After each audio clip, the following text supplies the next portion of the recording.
movie begins by showing Harry, who teaches wrestling to students at a college.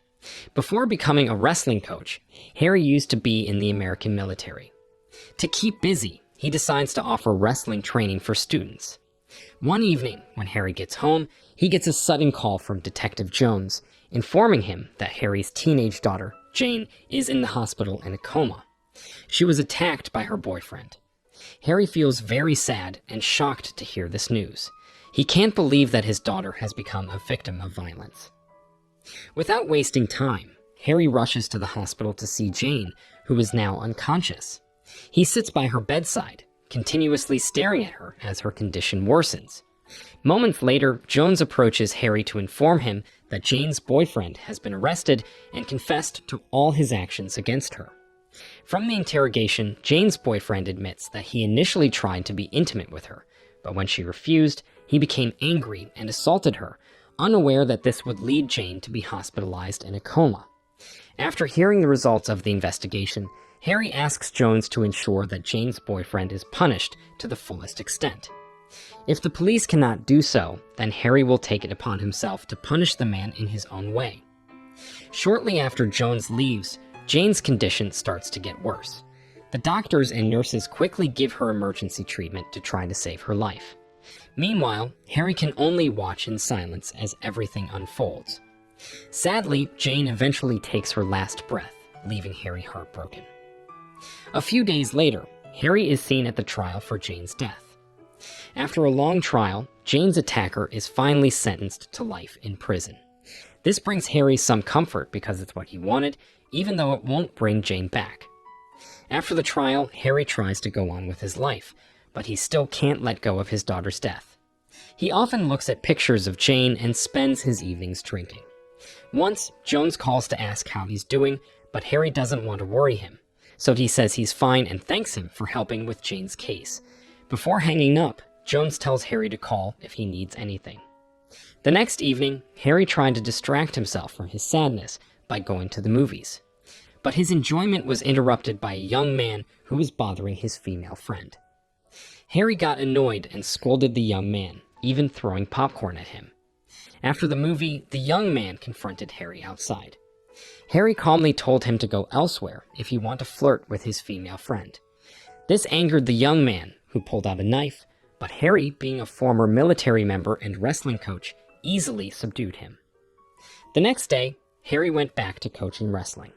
He focused on training his favorite student, Keisha, giving her advice and encouragement. He even offered her extra classes if she wanted to improve further. Harry did all of this because Keisha's face resembled his late daughter Jane, so he always saw his daughter's figure in Keisha. Later that evening, Keisha finished her wrestling class and returned home. However, her stepfather, Tom, wasn't happy because she hadn't brought him any food. Upset, Keisha went to her room to avoid arguing. When she slammed the door, Tom got even angrier and accused her of being disrespectful. He felt she was always rebellious and slapped her, ordering her to leave. Furious by Tom's behavior, Keisha fought back and hit him. Luckily, her mother, Linda, came in and stopped the fight. Tired of Tom's mistreatment and feeling unappreciated as Linda's daughter, Keisha decided to leave despite Linda's pleas. Meanwhile, Harry was driving home when he saw Keisha alone at a bus stop.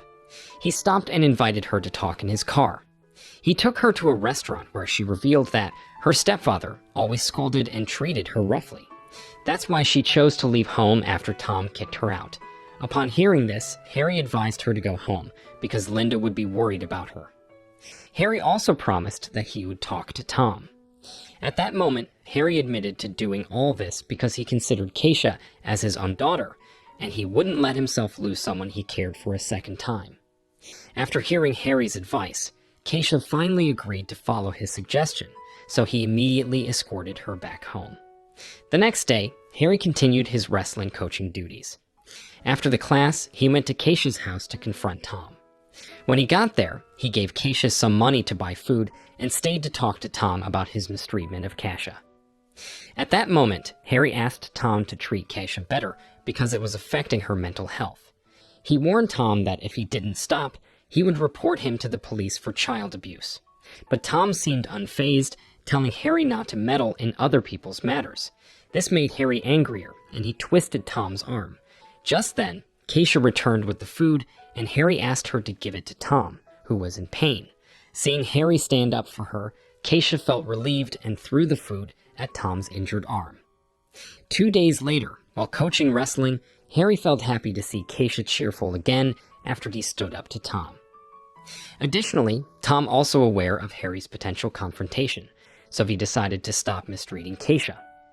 At home, Tom contacted his associate Sergio, who worked for Rich, a mafia boss involved in trafficking women. Tom told Sergio about his altercation with Keisha, and Sergio offered him $10,000 to hand her over for auction to wealthy clients. Indifferent to Keisha, Tom agreed Sergio's offer and promised to deliver Keisha to Sergio after she finished her classes at her campus. After the call, Tom contacted Keisha, pretending to be concerned, and offered to pick her up from campus and also pick up Linda from her office. Keisha, surprised by his sudden kindness, agreed. When her classes ended, she found Tom waiting for her and got into his car, unaware of his intentions.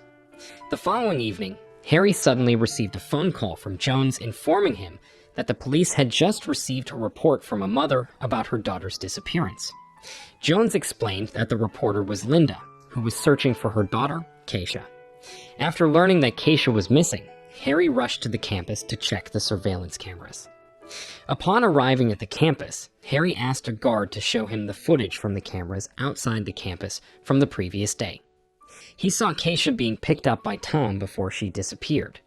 Harry assumed Keisha's disappearance was related to her stepfather, so he went to ask him about Keisha's whereabouts. Although Harry asked politely, Tom acted arrogantly and didn't answer Harry's questions. Angered, Harry attacked Tom until he admitted that he had handed Keisha over to Sergio. Harry then dragged Tom into the car to show him where Sergio was. Meanwhile, Sergio, at his home, was seen making juice when he was surprised by Harry's arrival, throwing Tom into the house. Without hesitation, Harry attacked Sergio while demanding to know Keisha's whereabouts. Unable to withstand Harry's torture, Sergio confessed he had handed Keisha over to Rich, who usually kept women to be sold at a casino hotel in Las Vegas. According to Sergio's confession, Rich would auction off the kidnapped girls to wealthy clients, and whoever bid the highest price would have the right to do anything to the girls. Angry at Sergio's and Tom's cruel treatment of Keisha, Harry then locked both men in a room before heading to Las Vegas. He also contacted Jones to inform him of Keisha's whereabouts, who was currently being held captive by a mafia boss, and asked for the detective's help to rescue her. After receiving information from Harry, Jones went to Linda to update her on the search for Keisha before he bid farewell to follow Harry to Las Vegas.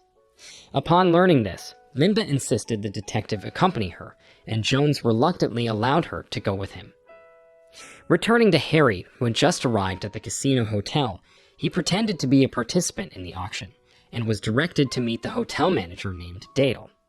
At that moment, Dale asked how Harry found out about the auction, and Harry lied, saying he got the information from Sergio, because they were good friends with the mafia member.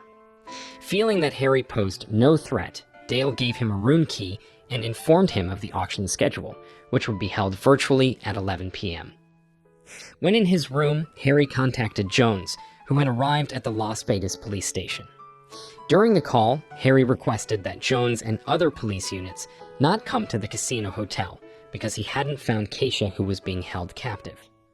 Unfortunately, the Las Vegas police chief named Vanessa rejected Harry's idea and intended to carry out a raid as soon as possible. Angered, Harry explained that if they did that, Keisha and the other captive girls would not be found because the mafia would secure all of them. Harry said he would pretend to participate in the auction to find out the whereabouts of the captive girls. Once Harry had completed his task, he would inform the police, who would then carry out the raid. After hearing the explanation, Vanessa finally agreed to Harry's plan. Sometime later, precisely at 11 p.m., Harry entered a room to participate in the virtual auction, which involved several young girls. When Harry saw Keisha's photo, he immediately placed a bid for her, but a wealthy Arab bidder offered a higher price to acquire her, prompting Harry to try to raise the bid. Unfortunately, Harry was forced to lose the auction, prompting him to immediately contact Jones to deploy the police force to the casino hotel, while he himself would search for Keisha and the other girls being held captive by Rich. After receiving the call, Jones and his team immediately moved to the mentioned casino hotel. Meanwhile, Harry confronted Dale to ask about Keisha's whereabouts, discovering that she was held captive in Rich's headquarters, located in a warehouse near the airport. Without hesitation, Harry informed Jones about the warehouse before he went to rescue Keisha. Upon arriving at the warehouse, Harry lied about coming to pick up Keisha because he had won her in a recently held auction. Unfortunately, Rich's right-hand man named Martin did not allow Harry to enter, claiming that he needed permission from Rich. Harry then claimed to be a close friend of Rich who had permission to bring his chosen girl. Martin believed all of Harry's words and allowed him to go to where Keisha was with an escort from his henchmen. When Keisha saw Harry at the location, she accidentally called him by his title as a coach, alerting Martin's henchmen to Harry's attempt to free the captive women held by Rich. With no other option, Harry was forced to fight the man, and after defeating him, he immediately took Keisha and the other girls to hide in the underground room. Unfortunately, Rich suddenly arrived to thwart Harry's plan by ordering Martin to take all the girls to the holding room, while Rich would confront Harry. Rich then pointed his pistol at Harry until he was able to corner the wrestling coach. Just before Rich could finish off Harry, Jones and his police team appeared at the location and fired shots to disable the Mafia boss. At the end of the film, it shows Harry's and the police's success in rescuing Keisha and exposing the human trafficking syndicate operated by American Mafia. On the other hand, Harry feels relieved because Keisha is safe and can reunite with Linda, who has been waiting for her daughter to come home.